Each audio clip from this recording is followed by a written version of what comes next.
सुनाने के लिए आज का जो टॉपिक है ड्रीमर्स गाइड टू रियलिटी, ये टॉपिक बड़ा दिल के करीब है मेरे, क्योंकि मेरा खुद का जीवन काफी संघर्ष से रहा और बहुत सारे ऐसे मुझे मिले जो जैसे आज मैं आप लोगों के साथ में शेयर करूंगा। दोस्तों, एज ए ह्यूमन बीइंग जो सबसे खूबसूरत तोहफा हमें मिला है वो तोहफा है कि हम सपने देख सकते हैं। ना सिर्फ उन्हें देख सकते हैं, हम उन्हें हकीकत में बदल भी सकते हैं। आप अगर देखें कि इस प्लेनेट पे बिलियंस ऑफ स्पीशीज हुई, इन बिलियंस ऑफ स्पीशीज में सिर्फ एकमात्र हम हैं जो अपना सुनहरा भविष्य देख सकते हैं, उसके बारे में सोच सकते हैं, उसका सपना देख सकते हैं। कोई मस्कीटो सपना नहीं देखता, कोई फिशेस सपना नहीं देखती, कोई dog, lion, tiger, elephants, bird सपना नहीं देखते। ये खूबसूरत तोहफा सिर्फ और सिर्फ हमें दिया गया है। आप सोचें जरा कि अफ्रीका के प्लेन से इवॉल्व होती हुई एक स्पीशीज आज यूनिवर्स के रहस्य खोज रही है, आज स्पेस ट्रेवल कर रही है, आर्टिफिशियल इंटेलिजेंस बना रही है, स्मार्ट कार्स बना रही है, मोबाइल टेक्नोलॉजी डेवलप कर रही है।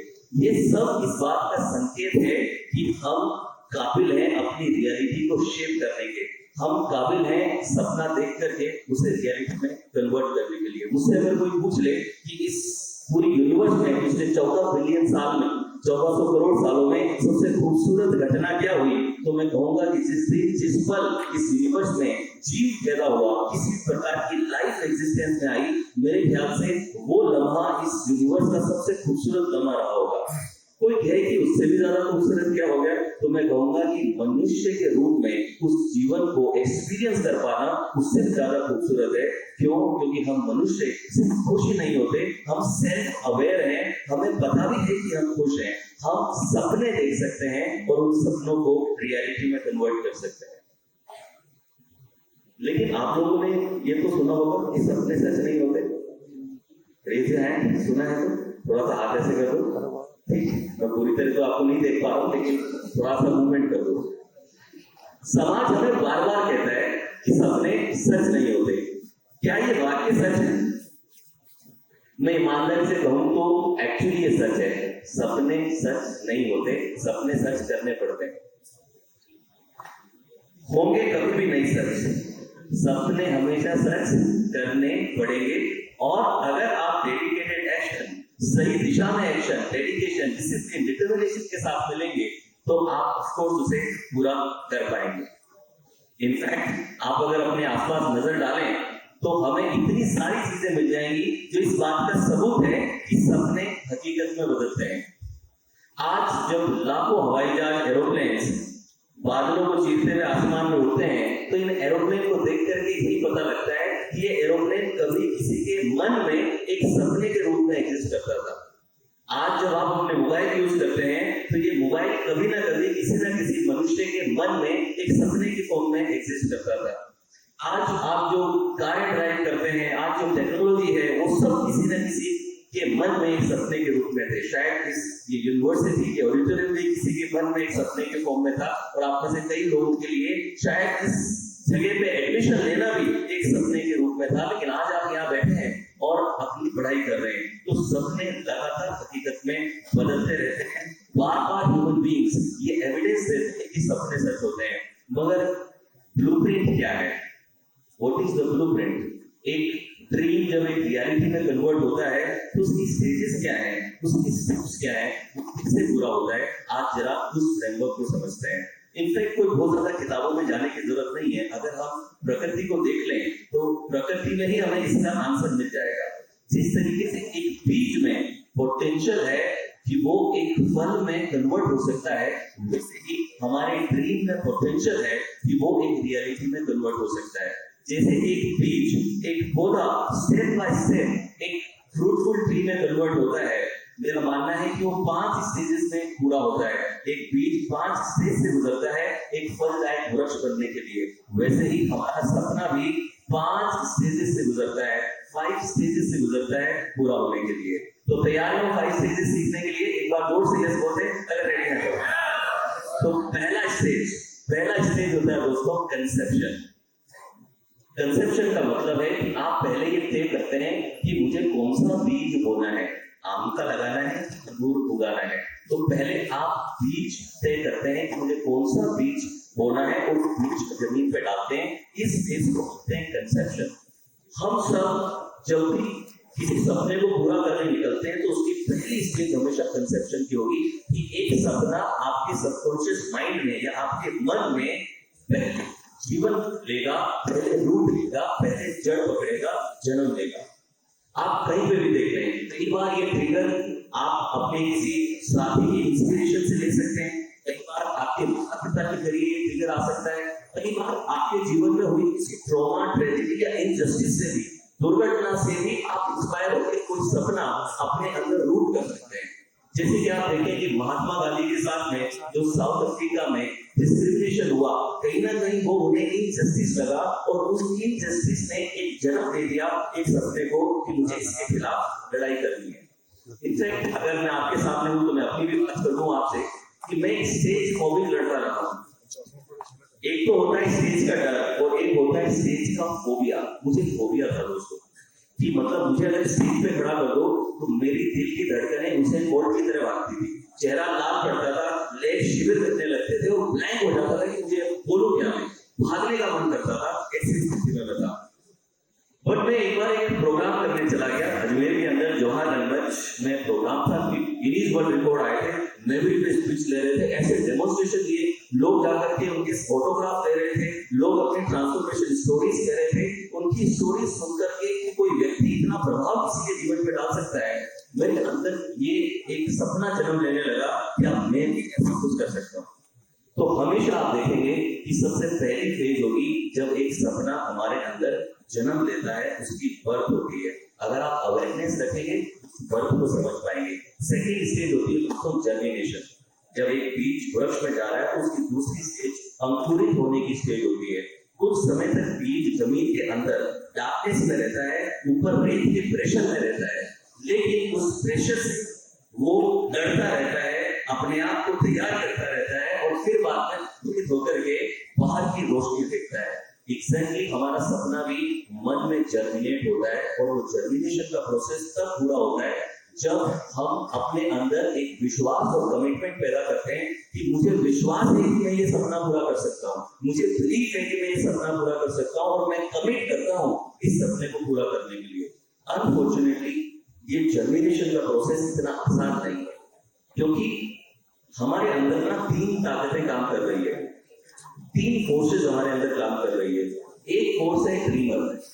ड्रीमर हमारे अंदर की वो एस्पिरेशन की फोर्स है जो हमारे अंदर एम्बिशन पैदा करती है, डिजायर पैदा करती है कि जो मैं हूं उससे कुछ बेहतर होना चाहता हूं और कुछ बड़ा अचीव करना चाहता हूं लाइफ में। मुझे शायद कोई यूनिकॉर्न बनाना है, शायद मुझे कोई गोल्ड मेडल लेकर के आना है, अपनी हैबिट्स को सुधारना है, लेगेसी क्रिएट करनी है, किताबें लिखनी है, लोगों को इंस्पायर करना है। ये सब आपका ड्रीमर आपके अंदर पैदा करता है, ऐसी आवाजें, ऐसे एस्पिरेशंस।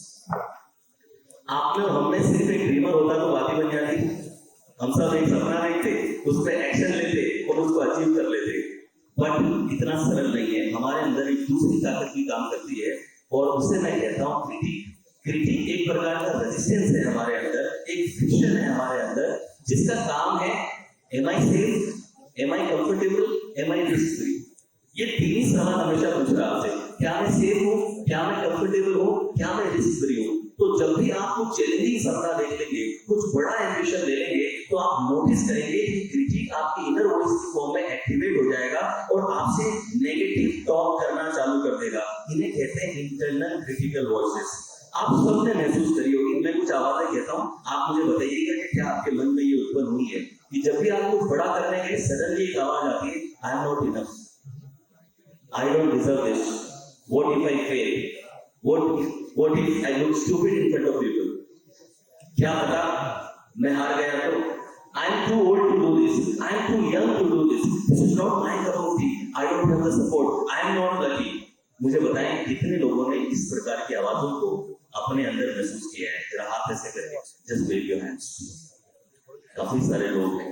तो दोस्तों इससे कहते हैं क्रिटिक, और ये क्रिटिक क्या करता है, हमारे पोटेंशियल को, जो बीच में सपने में पोटेंशियल था रियलिटी में कन्वर्ट होने का, ये उस पोटेंशियल को लिमिट करने का काम करता है।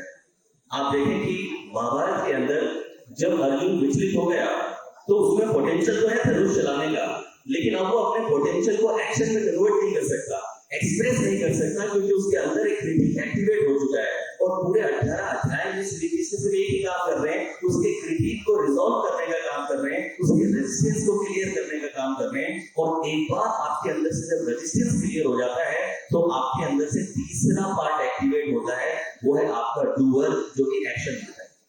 जब मैं इस कोचिंग ट्रेनिंग फील्ड में, स्पीकिंग फील्ड में आना चाह रहा था, तो ऐसी बहुत सी आवाजें मेरे अंदर चलती थी कि यार तू तो गांव के बैकग्राउंड से है या छोटे शहर से आता है, छोटे शहर में पढ़ाई हुई है, तेरे तो इंग्लिश इतनी बढ़िया नहीं है, तेरा तो लुक इतना बढ़िया नहीं है, तेरे को समझ नहीं है, इतना ज्यादा तुमने अलग अलग फील्ड की नॉलेज नहीं ली है, तो किस तरीके से इस फील्ड में सफल हो जाएगा? तुझे कौन अधिकार देता है जाकर के स्टेज पे बोल पाने का?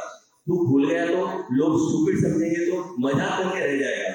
इतनी सारी आवाजें चलती थी जो कहीं ना कहीं रोकती थी इस डायरेक्शन में एक्शन लेने के लिए। लेकिन जब इन आवाजों को ओवरकम किया तो आई कुड रियलाइज कि मेरे अंदर से एक तीसरी फोर्स एक्टिवेट हो गई, और वो है एक्शन की फोर्स, और आपके अंदर से डूअर एक्टिवेट हो जाता है, और यहाँ से आपकी तीसरी स्टेज चालू होती है। अब प्लांट में तीसरी स्टेज है दोस्तों, ग्रोथ एंड एवोल्यूशन, जहाँ पे अब आप ग्रो करेंगे, इवॉल्व करेंगे और नर्चर करेंगे। तो अब पौधे को आपको पानी देना है, उसको राइट अमाउंट ऑफ सनलाइट देनी है, मे बी खाद देने की जरूरत पड़ेगी, उसे वीड से प्रोटेक्ट करना पड़ेगा। तो बहुत सारी चीजों से आपको उसे नर्चर करना है ताकि वो ग्रोथ और रिवोल्यूशन कर सके। एग्जैक्टली जब हमने बिलीफ पैदा कर लिया, कमिटमेंट पैदा कर लिया, अब हमें सीखना है, मे बी नेसेसरी स्किल सीखनी है, राइट बिलीफ पैदा करने हैं, राइट एजुकेशन लेनी है, मे बी राइट मेंटर्स के पास में जाना है, राइट किताबें पढ़नी है, आपको राइट वे से खुद पे काम करना पड़ेगा, प्लान बनाना पड़ेगा, उस प्लान फ्रेमवर्क पे स्टेप बाय स्टेप वर्क करना पड़ेगा। अगर नहीं आता है तो किसी से सीखना पड़ेगा, लेकिन आप रुकेंगे नहीं, आप ग्रो करेंगे।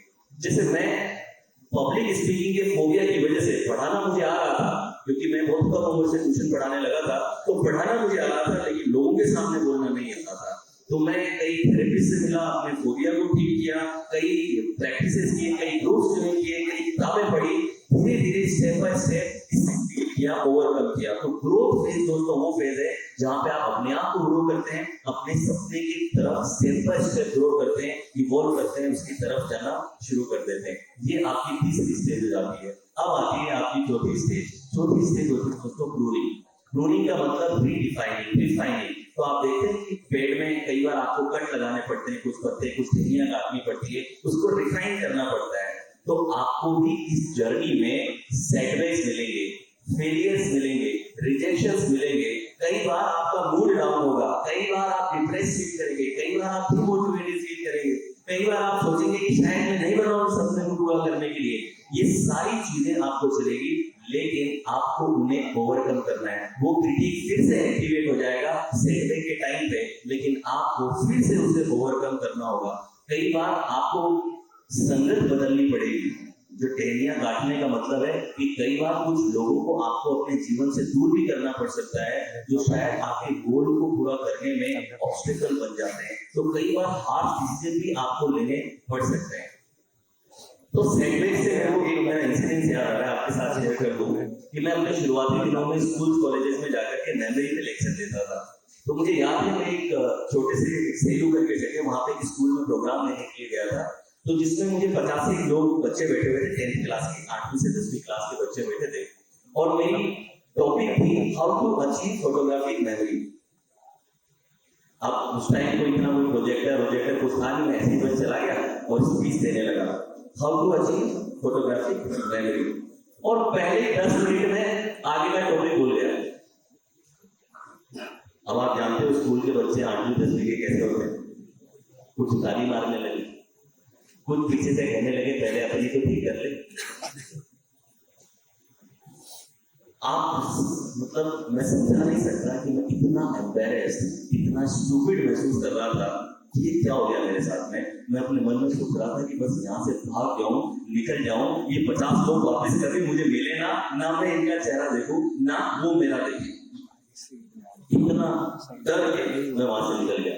बट कई बार नोटिस कीजिएगा, आपके जीवन के सबसे खूबसूरत तोहफे सबसे ट्रेजिक इवेंट में से निकल के आते हैं। एक कहावत होती है, that many times the most beautiful gift of your life will come in ugly packaging. आपके खूबसूरत तोहफे गंदी पैकेजिंग में आते हैं, तो मेरे लिए वो इंसिडेंस एक एक्स्ट्रा मोटिवेशन बन गया है कि मुझे ज्यादा बढ़िया प्रिपेयर करना है, ज्यादा अपने ऊपर काम करने की जरूरत है। उस सेटबैक के बाद गिव अप करने के बजाय I took it as a learning experience, and जिस चीज ने मुझे बेहद मदद की एज ए स्पीकर मुझे इवॉल्व कराने में। तो ये दोस्तों रहेगी चौथी स्टेज, जहाँ पे आपको पुरानी लर्निंग छोड़ते चलनी है, पुरानी कंडीशनिंग छोड़ते चलनी है, सेल्फ डाउट को छोड़ते चलना है, फियर को छोड़ते चलना है, सेटबैक को लर्निंग एक्सपीरियंस आपको बनाना है। हमेशा ख्याल रखिएगा that courage does not mean that you don't have doubt. Positive thinking does not mean that you will not have negative thinking. Positive thinking का मतलब ये नहीं कि कभी नेगेटिव विचार आएंगे ही नहीं। पॉजिटिव थिंकिंग का मतलब ये है कि नेगेटिव विचार आते तो हैं, मगर आप उनसे रोकते नहीं हैं, आप फिर भी एक्शन ले लेते हैं। आप डरते तो हैं, लेकिन फिर भी आप एक्शन लेते हैं, आप फ्रीज नहीं होते, आप रुकते नहीं हैं। ये दोस्तों चौथी स्टेज है। इस स्टेज को अगर आपने खूबसूरती से पार कर लिया, तो फिर आपके जीवन में पांचवी स्टेज आएगी, और पांचवी स्टेज है ब्लॉसम एंड हार्वेस्टिंग। अब फूल खिलने लगेंगे, यानी कि अब आपको रिजल्ट मिलना शुरू होंगे। आपने जो मेहनत किया, आपने जो तप किया, उसका रिजल्ट आपको दिखने लगेगा। उस रिजल्ट को आप यूज करेंगे, वो जो फ्रूट आएगा उसे आप यूज करेंगे। कहीं ना कहीं आपका भी भला होगा, और कहीं ना कहीं आप लोगों का भी भला कर सकेंगे। तो ये 5 स्टेजेस हैं। इन स्टेजेस में आपका जो ड्रीम है वो रियलिटी में कन्वर्ट होगा। और मैं अंत में एंड करने से पहले सिर्फ एक बात आपसे कहूंगा कि इस पूरे प्रोसेस में हमेशा जर्नी को एंजॉय कीजिएगा। हमेशा एक ऐसा सपना लीजिएगा जिस सपने से सिर्फ आपकी रोजी रोटी ना चलती हो, जिस सपने से समाज पे भी कुछ प्रभाव पड़ता हो, लोगों पे भी कुछ प्रभाव पड़ता हो, कुछ कंट्रीब्यूट आप करके जा सकें। और एंड करूंगा एक कविता से। आप लोग अगर इरशाद करते हैं तो मैं आज कर दूं फटाफट। मुझे बेहद इंस्पायर करती है कविता। काफी बार मैं ये कहता हूँ कि कभी कभी मैं सोचता हूँ बहुत देर से आया हूँ, मुझको तो सन 1942 में आना था, भारत छोड़ो आंदोलन में गांधी का हाथ बटाना था।